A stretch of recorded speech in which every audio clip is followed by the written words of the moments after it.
El Museu del Joguet de Catalunya ha acollit l'acte de presentació de la 31a Festa del Joguet. Es farà el diumenge 8 de juny a la plaça Catalunya de Figueres i comptarà amb uns 40 expositors, amb tota mena de jocs i joguines. I tindrem més de 40 expositors que vindran des de França i també venen del país, i també comptarem amb el grup Dystopian, que faran activitats per als més petits i grans i jocs de rol per animar tota la plaça de Catalunya.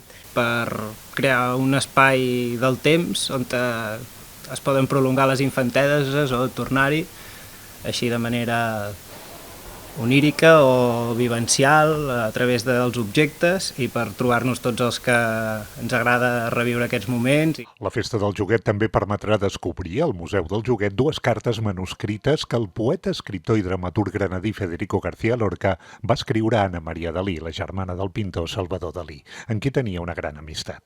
Part de la temàtica tracta de Donosito Marquina, la joguina dels germans Dalí que va fascinar García Lorca i que està exposada al Museu del Joguet. Aquest 2025, Figueres està recordant amb diferents activitats el centenari de la visita de García Lorca a Dalí a la ciutat.